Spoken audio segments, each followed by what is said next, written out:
There's this person standing in a beautiful book-lined, light and timelessly classic room. They're thinking about how the room hasn't changed much in the 200 years since it was built. You can imagine the sort of space I'm describing, right? So there you are, parquet wooden flooring, polished to perfection, and gently reflecting the perfect plaster mouldings in the intricate ceiling above you.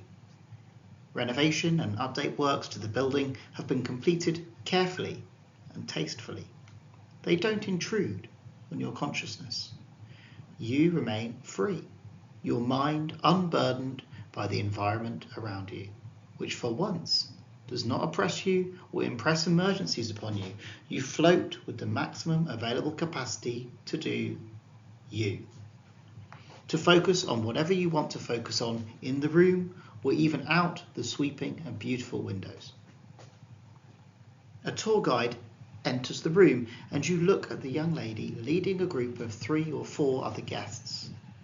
You approach. You hear her calling attention to specific details in the room, details which are overwhelmingly interesting and overwhelmingly many. But your brain has mostly filtered to perceive as the pleasant environment you exist within. Some of the guests are asking questions and learning more about the fireplace, the chandelier, the lives of the people who lived and worked in the house and more. You're inside an analogy. The beautiful building is the environment, the city, the culture that we're building within. The renovations, all of the in-control works that the team has produced, all adding to the feeling of the project, but mostly none jumping out as particularly concerning.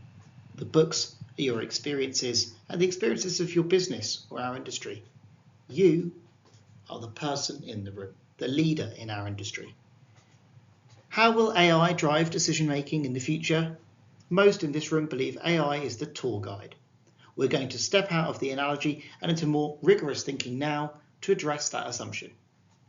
If you're the person in the analogy, then who am I? I'm Philip Day. I've been in the construction industry for almost 10 years, and in that time I've had the incredible good fortune to work as a subcontractor and for 2 Tier 1 main contractors in the UK before joining consultancy and working some of the largest and most complex giga projects in the world. I arrived in Saudi Arabia from Canada a little over a year ago, and I have the extreme pleasure of addressing you as Associate Director for Project Controls, leading that functional area on several $1 billion worth of scope, and Fellow of the Chartered Institute of Building, a valuable and wonderful organisation who have been good enough to sponsor the event today and admit me to their august company. Before I worked in construction, I worked in air traffic control, and aviation definitely knows a thing or two about mobilising data and changing an industry. Lend me a minute or two to teach you about the theory of controlling airplanes, and I think we're going to add to our old world analogy a more modern and more instructive example. Commercial aviation became a major industry well into the mid-1900s.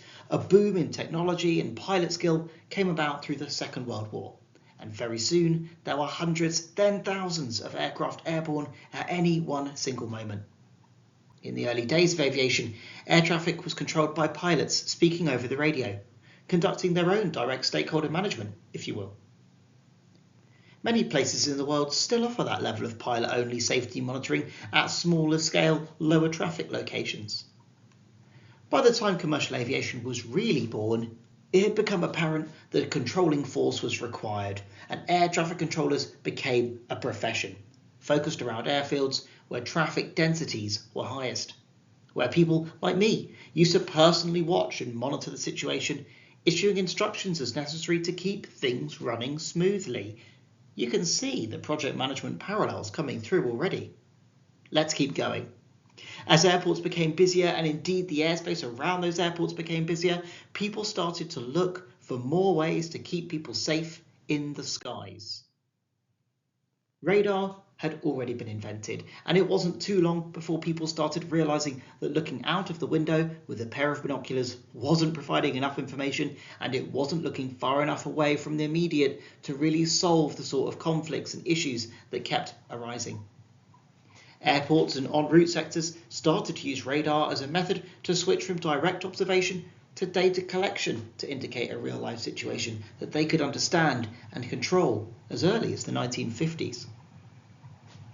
What impact does the difference between radar and non-radar have on aviation?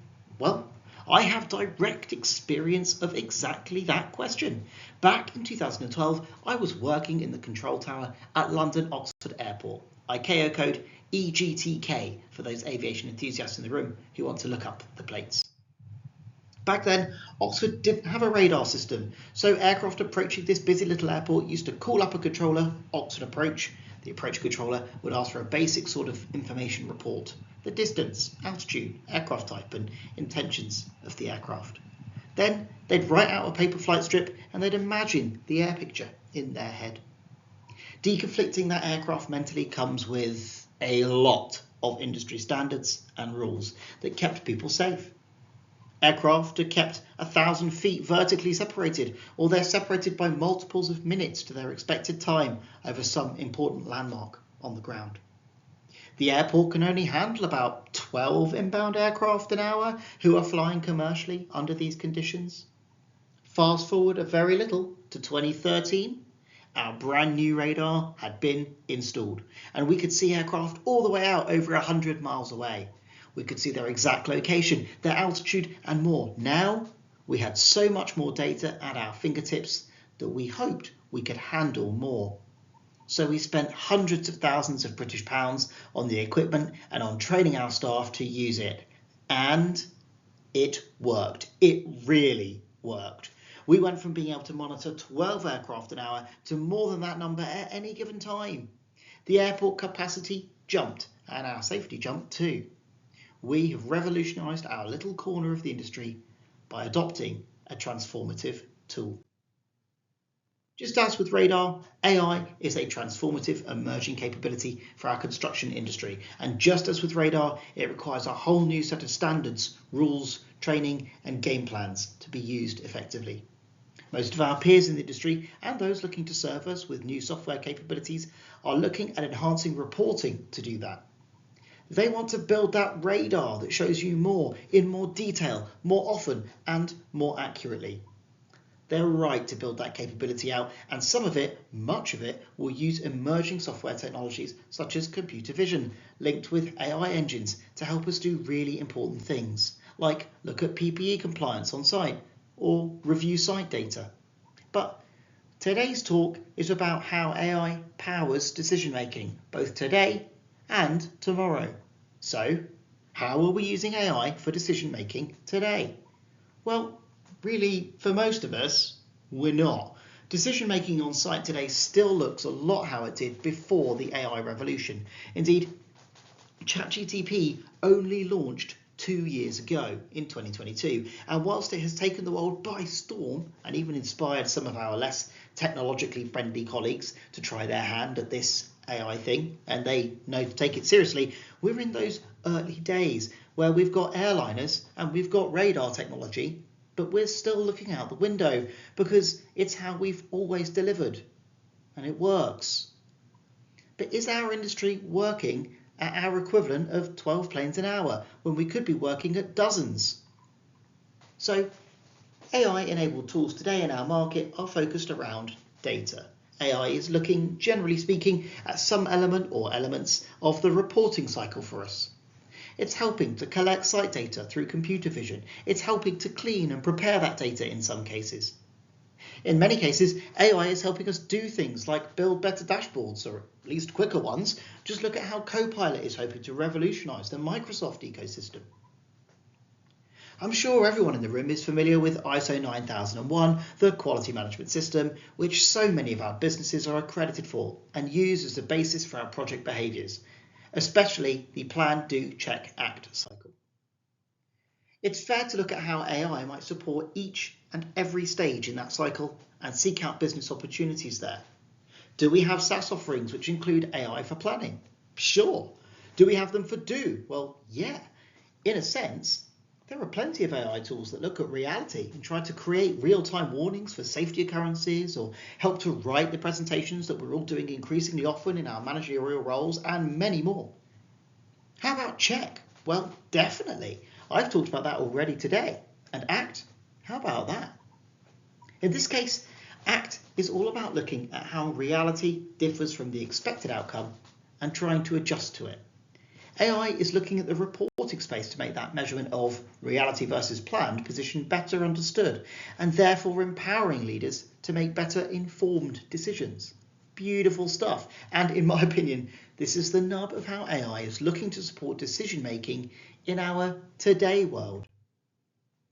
Remember our beautiful book-lined room with the tour guide? Is AI the tour guide today? I'd say increasingly so, yes. The reporting function in your project or business is acting as a tour guide. In fact, each report you produce is a tour guide in its own right. And there are obvious dangers with over-reporting, creating issues on how actionable that information really is. How many different conversations can you listen to all at the same time? If you thought more than one, I do applaud you, and I do probably agree with you. It's a key air traffic control skill, so I hope I can do it. But how does the quality of your own participation in those conversations get affected when the number of conversations increases? It goes down super rapidly, right? Because you're distracted. So AI is contributing to the creation of reports or of tour guides today. And managers are still standing in the middle of a very interesting room, full of things to focus upon, and increasingly with a tour guide to advocate for them, able to demand some of your attention. We're moving out of the classic and calm room into a more modern, bright colours, sharp angles, in-your-face architectural experience. If the industry is not careful, we will find ourselves overwhelmed by the input we receive, and we're going to seek a place of refuge, of calm. Danger lurks. In maps drawn even before the time that our period gorgeous room was built, they'd point to far-flung oceans and say, "Here be dragons." Certainly, we shall have to battle monsters if we choose to simplify our cacophony of distracting reports by pushing them into an AI report sifter and asking it what we need to see.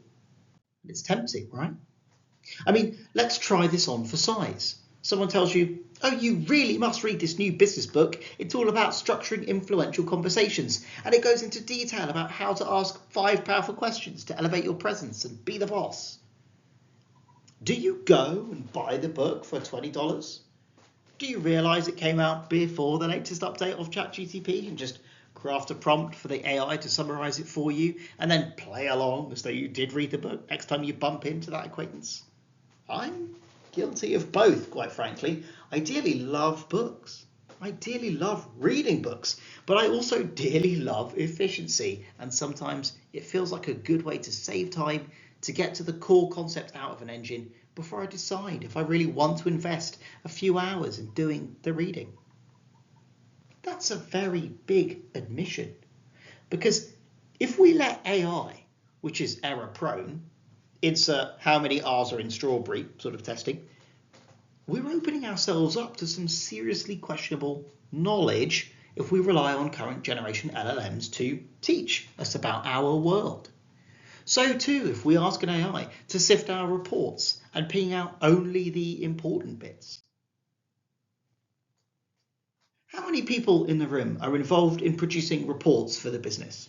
Hands up. Yep, obviously me too, times many, and several of you as well. Okay, so here's a secret. We pre-position most business decisions using our own perspectives, right? Like, we all know that data can lie, that numbers can lie, and all too many of our senior leaders seem to believe the opposite of that fact. So people could be manipulated on purpose, or more commonly, by accident. Many of us take seriously our duty to protect our leaders from having the wool pulled over their eyes by a supply chain partner or someone else trying to take advantage of the numbers can't lie fallacy. All of us who are engaged in reporting for a living know that our reporting is never perfect, and it could mislead people by accident. We often only take our reporting so far from the data alone before bringing in the responsible managers and subject matter experts to add context, so that we protect our businesses from those little errors, adding up to an entire misrepresentation of site challenges. So if we were asking AI to produce reporting for us, and we don't necessarily fully understand the processes that has gone into some element of the plan, do, check, act and reporting cycles where AI has had a hand in the process, we're starting to allow an error-prone virtual colleague to drive and influence our perspectives on reality. Worse still, if we enter the seas with the monsters of old and ask AI to check our many reports for what we really need to know and just show us that, we're allowing ourselves to be guided by AI in what our sense of our own fabric of reality is to become.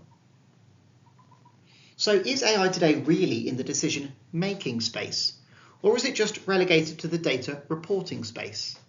You could easily argue that we're very close to AI pre-positioning people for decisions which they've no real option but to make. A forced decision is one where even if there are multiple options, there is only one which presents as viable. This means that there was no true decision in the first place, just cause and effect. So AI could be dangerous. Call me Elon Musk and check out the coffee station across the way, not very insightful, and it's true.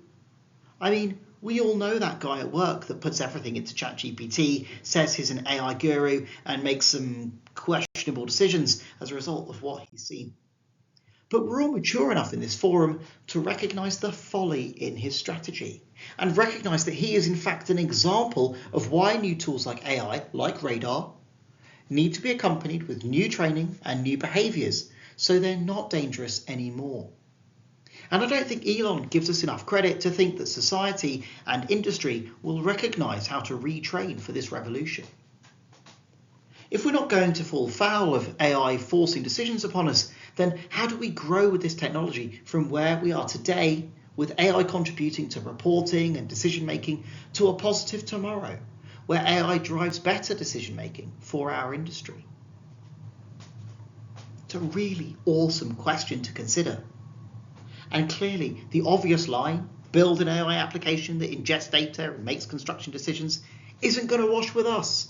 We've explored and rejected that idea. So, what then? I think we have to focus on humanity and the human condition to answer what humans need from AI to drive a future full of better decisions. Let's Google together, how do humans make decisions? Google says decisions are made explicitly whenever one consciously combines beliefs and values in order to choose a course of action. They are made implicitly whenever one relies on a ritualized response, habit, tradition, to cope with a choice between options. Now, let me ask you a follow-up. Do you, in the room, do you think that decision making is a skill? Is it trainable? Can you teach responsible decision making?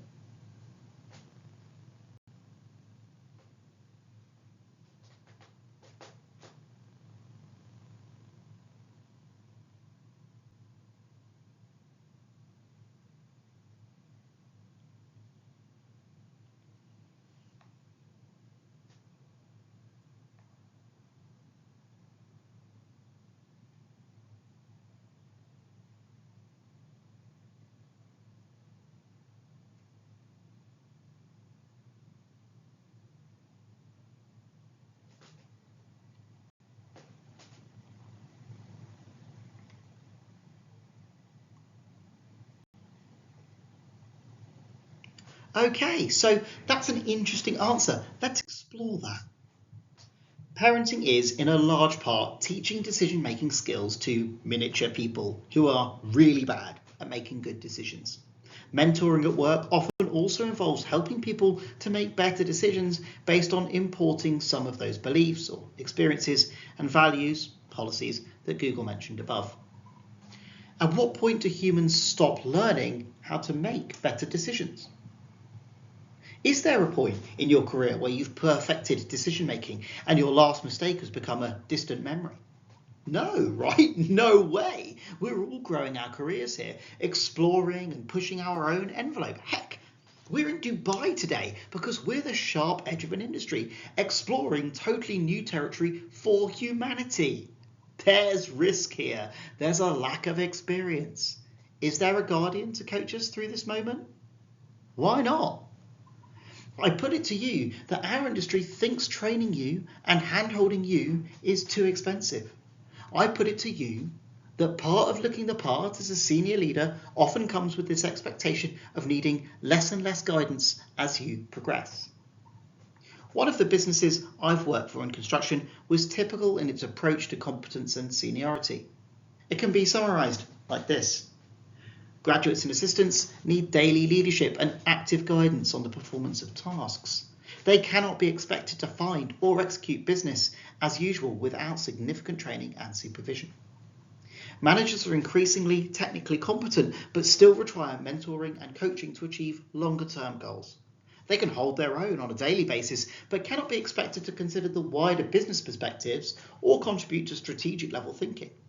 They're good corporate citizens and contribute to the business effectively. Senior managers are totally self-reliant. They can manage work streams for themselves. They fully understand their job and how it contributes to the wider business effort most of the time. They don't require much mentoring, but do still benefit from management guidance on longer initiatives and receiving strategic direction. Associate directors are mature professionals in every sense, totally technically competent and expert in their field as a result. They lead themselves and others on short and long-term objectives and deliver strategically for the business. They require minimal business investment to maintain delivery for the business. Directors and above, senior leaders, complete technical prowess is less of a concern, and leadership skills, decision-making, and strategic decision setting are the key skills. They don't have access to a management and support network, even if they wanted it. They're the top of the corporate tree. Considering then those many definitions of how we anticipate people deliver across their careers, and considering them against the fact that as individuals we're all toddlers in the play park each time we take on a new role, it's strange that we provide a large amount of support to junior colleagues and a small or nil amount to senior ones. What's the impact of a graduate making a poor decision on the business in the long term? And the impact for a company board member? A leading question for which I do not apologise. We're in the meat of the situation which we need to assess and understand in order to mobilise AI to support our weaknesses. Our human counterparts at the outset of their careers need a lot of guidance and correction as they gain experience and competence. One could actually say that too about the early adopters providing guidance to fledgling AI toolsets, which need much monitoring, though show flashes of greatness. The truth, though, is that our human colleagues in senior positions remain human. We remain fallible, and we remain on a growth journey where we're learning, testing, and adapting. That makes us constantly a threat to efficiency by the mere fact that we're constantly pushing our own envelope. The only thing really that has changed is that we've become accustomed risk takers, and we've proven our ability to the businesses that we can generally promote a more positive than negative outcome from trusting our judgment. On the human growth journey, though, one can look at an individual at almost any point on their path and make that statement when compared against their previous selves. Many of you here today have teenage children. You no longer hold their hand to cross the road as you did when they were toddlers because they've proven their judgment to you and you trust them. However, they still warrant guidance to make more complex decisions work out to their best advantage. And so, when it came to picking a university course, a career, or even a potential life partner, parents across the world recognise they still possess massive guiding and mentoring value for their children. Many of us here who have children felt a little lost when we realised we were to become parents for the first time. A wildly new experience which would test us. Oh, did it test us? In ways which we were not necessarily prepared for. We looked to our friends, family, and parents, as well as books and lessons to teach us in preparation for meeting the new challenge appropriately. It takes a village. With that in mind, it can be hard to understand why we now believe that in our 40s, 50s and 60s as construction leaders, breaking new ground consistently in our businesses and with business practices and growing on our own journeys towards new markets, new practices, new board level responsibilities perhaps, that we would approach those without the benefit of that support network to guide us, without our village. Realistically, It's pretty cost effective to use more experienced colleagues to train and support new ones at the outset of their careers. We've proven over thousands of years that a master and apprentice relationship is worth the investment of time and energy by that seasoned professional to further the industry and generate personal legacy a little bit too. But we haven't had that large corporate structures for thousands of years. In the Western world, we probably have about 200 years of corporate style business experience to build culture and draw upon. And frankly speaking, those early enterprises were wildly simple compared against even a moderate regional construction player in today's market. It's much harder to be a senior leader sitting in this room than it was to be a senior leader in a multinational logistics business 200 years ago. We're constantly breaking new ground and conducting more difficult, complex and interface decisions that even our immediate predecessors had to do. Our businesses haven't yet found a way to make it cost effective to provide that support to senior people, which we've already learned and embedded in our business culture for juniors. So what if we could find a cost effective way to provide that access to a wealth of experience more vast than our own, to help us identify and consider options for how to move forward, to access case studies or remind us of theory which we can apply to the situations we faced, not at the most junior levels, but at the most senior. What if AI could act as a coach rather than a teacher and remind us to follow good decision-making principles, remind us that we're in a book-lined room and those books contain useful information, that the tour guides have a perspective to understand, and so too do the other guests in the room? What if AI was to become a cost-effective executive coach with access to your business's policies, templates, processes, and lessons learned databases, and it could give you food for thought? What if? AI will certainly power decision-making tomorrow to help the humans in the loop make more considered decisions supported by, but not driven or forced by, computer-generated data. Tomorrow, you and I will be back on our career paths, and I hope sincerely that you will think about how to deliver AI to your businesses with the fact it's supporting real humans with real psychology when you do it firmly in your mind. Thank you.